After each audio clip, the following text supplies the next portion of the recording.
Hi, I'm Daryl. This is Jack and Catherine with me, and we're going to be discussing ideation methods. Catherine, if I could think of 3 things that were important for ideation methods, what might they be? You're talking about best practices? Best practices. Let me give you 4. Okay. The first one I think would be to be open. Be open to ideas. And what I mean there is be open not just to the ideas that come most naturally to you, but focus and make sure you're open to ideas that maybe aren't so natural to you. Unfamiliar ideas. Unfamiliar. So if you are a more structured thinker, then make sure that you're staying open to the more tangential ideas. If you're a more tangential thinker, make sure you're staying open to the more structured ideas. So it goes all directions. Second, I would say, is to understand the problem. And this comes in 2 ways. First of all, understand what kind of problem you're studying, what kinds of solutions you need. So if I'm trying to solve a problem for a 5-year-old, I probably won't go looking for solutions from a particle physicist someplace. So you want something appropriate to the level of the problem. Something appropriate, exactly.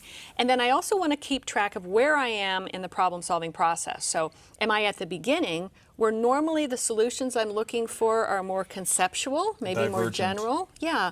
Then towards the end, I may be looking for something more specific. So let's say I'm designing something. Maybe I'm designing something new for my pet dog. And so at the beginning, I may be thinking about idea generation for what are all the kinds of things that dogs do? What are the kinds of things that involve dogs? But by the time I get to the end, now I may be generating ideas for how do I actually produce something? Maybe make it or manufacture it. So the specifics. The specifics. So know where you are in the process. The third best practice has to do with tools. Jack, do you have a hammer at your house? Yes. What do you use it for?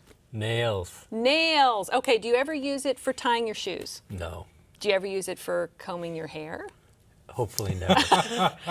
So you only use that hammer for certain things. Correct. And I'm guessing that you have a toolbox with other tools in it as well, screwdrivers and things. And each tool has its purpose. And so idea generation techniques are the same way. Some of those techniques are designed to give us more, perhaps, revolutionary ideas. Yeah, ideas versus evolutionary versus, techniques. Exactly. And Yeah. I want to make sure that I'm using the right technique for the the right kind of position. idea I want, right? So I need, just like my toolbox in my garage, I want to have a toolbox of techniques. Yeah. And I want to make sure that it's full of all different kinds, not just the ones that I like and I think they're fun, but the ones that maybe I don't like, maybe I don't think they're so much fun, but they need to be there because they need to be there for doing a particular job. And so, you know, sometimes people ask me, well, how do I know which technique does what? Right. And the answer to that is the same answer to an old joke about a concert hall in New York City. You probably know this one. How do you get to Carnegie Hall? That one I know. Practice, practice, practice. Exactly. And it's, So you practice the techniques. you practice the techniques because you want to get a sense of, well, gosh, when I use this technique, what kind of ideas do I get? Right. And when I use that technique, do I get something different or do I get the same? So you're practicing these ideas, but let's say you don't have much experience with it. How do I get to Carnegie Hall if I don't necessarily know what to practice or I don't have much skill? Let's ask Jack. How would you get to Carnegie Hall? I checked the back doors. Maybe one of them's open. So you'd aim for luck. Could you expand on that a bit? Yes, luck, serendipity. Let me give you an example. Yes. When I was young and casting about for a career, I tried chemical engineering. It didn't work. I tried the law. Didn't work either. And so I decided to look for a spiritual answer. And so I joined a commune, a vegetarian commune, and my job was to weed the garden. So I'm out there I've done every that morning, once or twice in my life. weeding the garden in the dirt. And one morning I'm there and idea coursed through my head, this dirt needs to be clean and pure to produce the vegetables. And that's my career. So how did that, you said it's your career, how did that idea translate to your career? What did you do next? I went back to school, got educated in environmental engineering, master's, PhD, became an environmental engineering professor, and my whole career has been to teach students how to keep the air, land, the soil, the water pure. And it all came from that idea.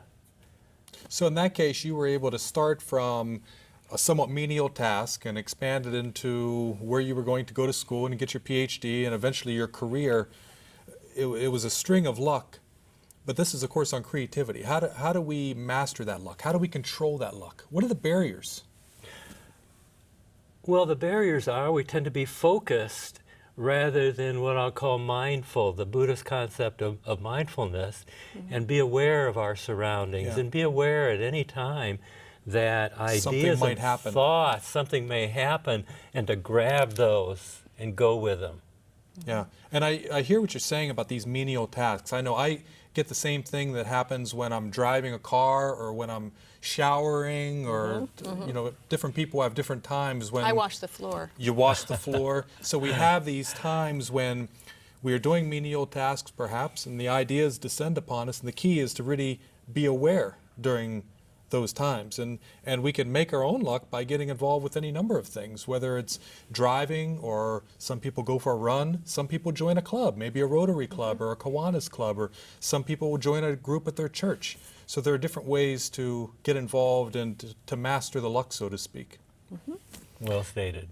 That concludes our ideation methods lesson. Thank you for joining us. See you next time.